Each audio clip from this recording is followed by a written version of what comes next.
The old man wheeled his battered bicycle up to the biker bar, eyes squinting through sweat. A muscular figure stepped out, looked at the dilapidated bike, and laughed loudly.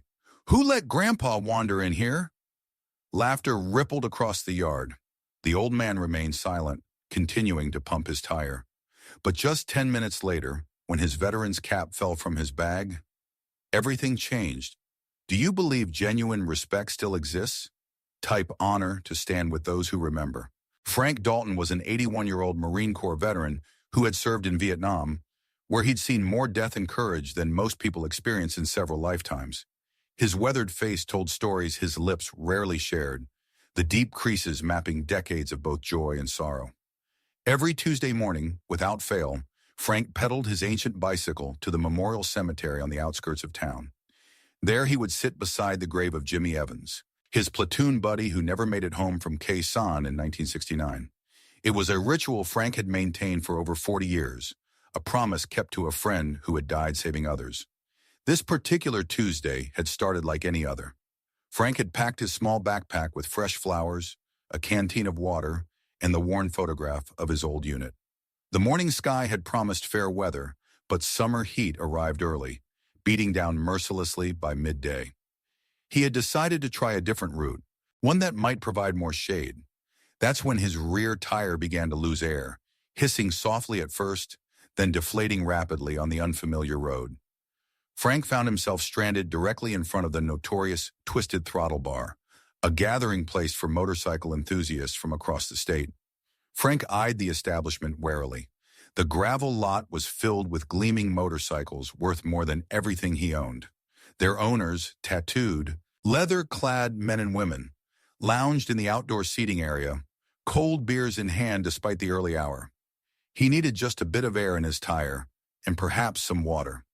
At his age, the heat was dangerous, and his appointment with Jimmy couldn't be missed. Steeling himself, Frank pushed his bicycle toward the bar, hoping to find assistance. As he approached, conversation halted. Heads turned. Then came the laughter. "Check this out.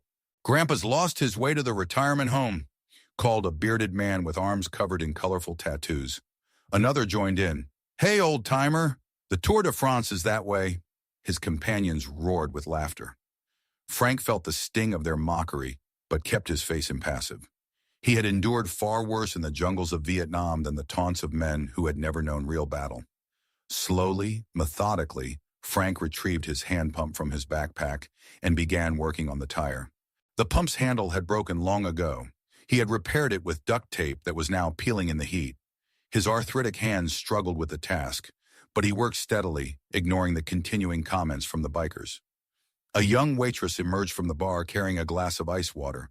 She placed it wordlessly next to Frank, offering a small smile before returning inside, shooting a disapproving glance at the laughing bikers. "Thank you, miss," Frank said quietly, his voice raspy from years of rarely being used. "Need any help, sir?" she asked, pausing at the door. Frank shook his head gently. "Just need to get this tire holding enough air to make it another few miles. I have an appointment at 2 o'clock that I can't miss." She nodded and disappeared back into the bar. None of the onlookers asked where Frank was headed. None of them considered that this elderly man on a dilapidated bicycle might be on a sacred mission of remembrance and honor. They saw only what they expected to see: someone out of place, someone who didn't belong in their world of chrome and leather. As Frank worked, sweat dripped from his brow, soaking the collar of his faded button-up shirt. His fingers, once strong enough to carry wounded comrades through gunfire, now trembled slightly as they connected the pump to the valve.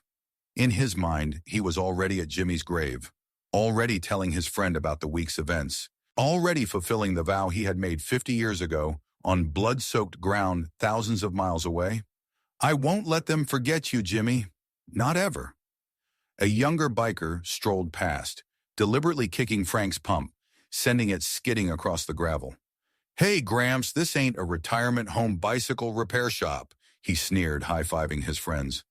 Frank didn't respond. He simply bent down to retrieve his pump, his movements slow but deliberate. Years of discipline had taught him that not every provocation required a response. As he leaned forward, something fell from his jacket pocket, a faded baseball cap with the Marine Corps emblem and the words Vietnam Veteran embroidered across the front. The cap landed in the dust, its once proud insignia now worn by time, but still unmistakable. The yard fell silent. From the back of the crowd, a large man with a silver beard pushed forward. This was John Bear Armstrong, the president of the motorcycle club and, though few in the crowd knew it, a Vietnam veteran himself. Bear stared at the cap, then at Frank, his expression transforming from curiosity to recognition. "Sir," he said, his deep voice suddenly respectful, "did you serve at Khe Sanh?"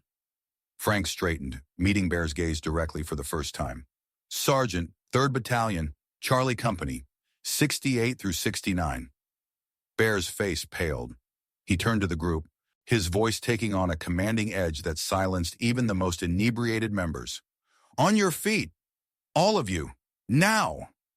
Confused, the bikers stood, some grumbling until they saw the intensity in Bear's eyes. "This man," Bear continued, pointing to Frank, "is Sergeant Frank Dalton." The Frank Dalton. Murmurs spread through the group as Bear approached Frank and extended his hand. "Sir, my father served in Charlie Company. He told me about the sergeant who carried 4 wounded Marines through active fire to the evacuation point. That was you, wasn't it?" Frank looked down, uncomfortable with the recognition. "We all did what needed doing that day." The young biker who had kicked the pump stepped forward, his face ashen. "Sir, I didn't know. I'm so sorry."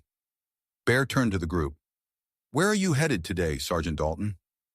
"Memorial Cemetery," Frank replied. "I visit my friend every Tuesday, Jimmy Evans. He didn't make it back." Bear nodded solemnly. "What time do you need to be there?" "By 2 o'clock. That's when we always meet." Bear checked his watch, then surveyed the bikers. "Gentlemen, ladies, I believe we have an escort to provide." Without further prompting, 12 bikers moved to their motorcycles, engines roaring to life in a thunderous salute. Bear approached his own bike, a massive 3-wheeled machine with a comfortable passenger seat. "Sergeant Dalton, would you do us the honor of allowing us to escort you to your appointment? Your bicycle can ride in Randy's sidecar." Frank looked at the assembled bikers, men and women who moments ago had been mocking him, now standing at attention beside their machines. His eyes grew misty, but his military bearing never faltered. "I'd be honored, sir," he replied with a nod. As Frank settled into the passenger seat of Bear's motorcycle, the young waitress emerged again, this time carrying a small bouquet of flowers from the bar's table arrangements. "For your friend," she said simply, handing them to Frank. "True honor doesn't need announcement. Sometimes it takes just a moment, a cap falling to the ground, for an entire group to remember what respect really means. If you believe that the memory of war should be preserved through respect rather than glory, type honor in the comments below." The bikers formed 2 perfect lines behind Bear's 3-wheeler, creating an honor guard unlike any Frank had experienced since leaving the service. As they pulled onto the main road, cars pulled aside, pedestrians stopped and watched, some placing hands over their hearts as they recognized the meaning of this impromptu procession. The youngest biker, still ashamed of his earlier behavior, pulled up beside Bear at a stoplight. "I'd like to ride at the rear, sir," he said, "as guard." Bear nodded, understanding the request for penance and redemption. Frank sat straight backed in the passenger seat, his cap now firmly on his head, the wind drying the tears he would never acknowledge. The motorcycle procession rolled through town like a thundering tribute, drawing attention from everyone they passed. 12 bikes in perfect formation, escorting Bear's 3-wheeler with Frank sitting tall in the passenger seat, his white hair blowing in the wind. People emerged from shops and houses, initially curious about the commotion, then respectful as they spotted Frank's Vietnam veteran cap. Some veterans along the route stood at attention, saluting as the procession passed. Others placed hands over hearts. Children stopped playing to watch, their parents explaining in hushed tones the significance of what they were witnessing. Someone began recording on their phone.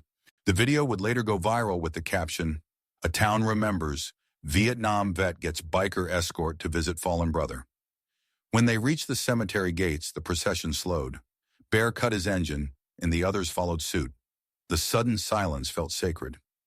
"We'll wait here unless you prefer company," Bear said.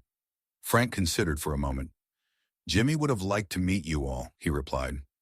The bikers formed a respectful line, following Frank through the rows of headstones until they reached a simple marker. The name James Jimmy Evans was carved into the stone, along with his rank, unit, and the dates that marked his too brief life. Frank knelt slowly, his arthritic knees protesting, and placed the flowers against the headstone. He rested his hand on the sun-warmed stone. "Hey, Jimmy," he said quietly. "Brought some friends today." Bear stepped forward, placing his leather vest beside the flowers. Embroidered on the back was a patch bearing the insignia of their motorcycle club, the Road Warriors. "My father was Benjamin Armstrong," Bear said. "He served with Echo Company. He told me how your friend saved 3 men during the ambush before he fell." Frank looked up, surprised. "Your father was Benny the Bold? We thought he didn't make it." Bear smiled sadly. "He almost didn't. Spent 2 years in a military hospital. Never walked right again. But he came home, had a family, told us stories about the real heroes he served with." The other bikers listened in reverent silence, many hearing these details for the first time. The young man who had mocked Frank earlier stepped forward hesitantly. "Sir," he said, "my grandfather served in Vietnam too. He never talked about it. Died when I was 12. I think I've been trying to be tough because I didn't know how else to honor him." Frank nodded, understanding in his eyes. "The toughest men I knew were also the kindest." From that moment, the atmosphere transformed. The bikers introduced themselves to Frank, sharing stories of fathers and uncles who had served. Some were veterans themselves from more recent conflicts, carrying their own invisible scars. A local news crew, alerted by the viral video, arrived to find the bikers sitting in a circle around Jimmy's grave, listening intently as Frank shared stories of friendship forged in combat. Stories he had kept inside for decades. "Jimmy used to say that the measure of a life isn't how you die, but who remembers you after you're gone," Frank said, his voice stronger now that he was speaking of his friend. The motorcycle club presented Frank with their honorary Road Warrior vest, modified to include his Marine Corps insignia. On the back, they had hastily added a new patch, the Silent Heroes. That evening, when Frank finally returned home, his phone was ringing. The local Veterans Affairs office had seen the news. They had been trying to locate him for years. Benefits had gone unclaimed. Medals had never been awarded. "We don't need recognition," Frank told them. "We just need to be remembered." But the recognition came anyway. The video reached millions overnight. Veterans groups contacted the Road Warriors, commending them for their respect and honor. The young waitress from the bar started a fundraiser for veterans in Frank's name. The most meaningful gesture came from Bear, who organized the Road Warriors into a regular escort service for aging veterans who needed transportation to memorial services, VA appointments, or cemetery visits. They called themselves Echo's Riders in honor of Jimmy's company. Frank received a new bicycle, a gift from the motorcycle club, but every Tuesday, rain or shine, the rumble of motorcycles would arrive at his small house, ready to escort him to his standing appointment with Jimmy. And every Tuesday, the line of motorcycles grew longer as more riders joined, drawn by the simple power of respect and remembrance. Each weekend thereafter, the Road Warriors could be seen riding through town, not to show off their machines, but as a reminder that respect needs no words. On their leather vests, they now wore a new emblem, the silhouette of a faded Vietnam veteran cap, subtle but immediately recognizable to those who understood its significance. Frank never had to ride alone again. Whenever he needed to go anywhere, a simple phone call would bring Echo's riders to his door, engines purring with respect rather than intimidation. The young biker who had once mocked Frank became his most dedicated escort, eventually starting a program that paired younger riders with veterans who needed assistance. Heroes in Horsepower, he called it, teaching participants that the loudest engines should bow to the quietest courage. When a reporter asked Frank what he wished for most, his answer was simple but profound. "I hope for a day when veterans don't have to drop their caps to be recognized for their service." The story's impact rippled outward from their small town. Motorcycle clubs across the country began similar programs, creating networks of support for aging veterans who had too often been forgotten. At Frank's suggestion, they expanded their services to include Gold Star families, those who had lost loved ones in military service.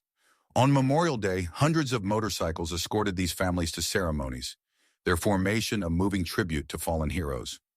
Frank continued his Tuesday visits to Jimmy, but now he brought stories not just of his own week, but of the community that had formed around respect for service and sacrifice.